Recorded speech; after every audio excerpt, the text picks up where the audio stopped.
Hello everyone and welcome to Sometimes Cuisine. My name is Harper if you did not know, and today I'm going to show you how to make the easiest garlic butter shrimp recipe in existence. So let's begin. So of course the ingredients and the full recipe will be down below in the description, so you want to check out there. And let us begin by first heating up your skillet to around low to medium low heat. Now when that is preheating, take your garlic and finally mince around 2 medium cloves of garlic or 1 just big clove of garlic. Now of course this recipe is only 1 serving, so the portions are pretty small, and of course you can just ratio them out to have more. Very easy math. And with that being said, let's continue on by starting to actually mix up all the ingredients together in the bowl. So first things first is pour in your very well minced garlic, and then your shrimp, and then some salt, some pepper, some red pepper flakes, and a tiny bit of oil. Now I use deveined shelled shrimp with the tails on. You can have them with the shell on, you can have them without the shell, you can even devein, de-shell the shrimp by yourself.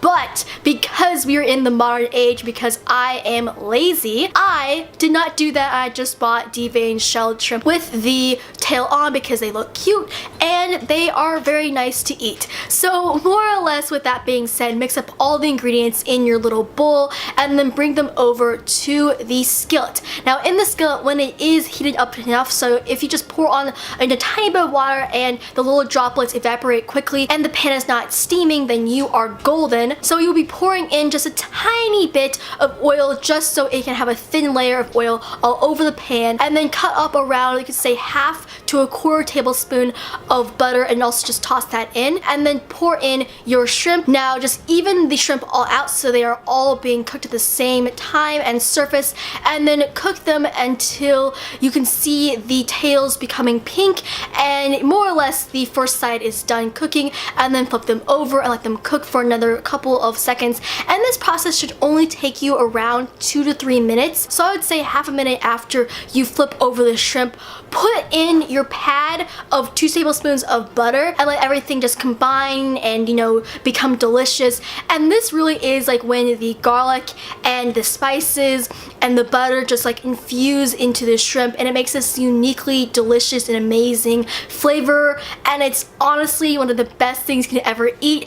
And then finally you can pour on a little bit of parsley. Now I did not have fresh parsley. I had some dried parsley that my mom graciously dried up from the last time I had parsley, and it worked perfectly. You do not need fresh parsley if you don't have it. If you just have dried parsley, go for that too. But more or less just crinkle it all up, pour around the dish, and flip around some more until the butter is combined and delicious. And this really should only take less than a minute, and then serve. And that is really all. This is an amazing dish. I can't describe to you how deliciously unique it is. Now I would not eat this by itself. It's good by itself, it's amazing by itself, but just like an orchestra versus one player, yes, the musician is amazing by themselves, but when the musician is together playing in an orchestra, it is 10 times as better. And with that being said, my suggestions for pairing this with the dish is of course your simple just linguine, because this is more or less a shrimp scampi.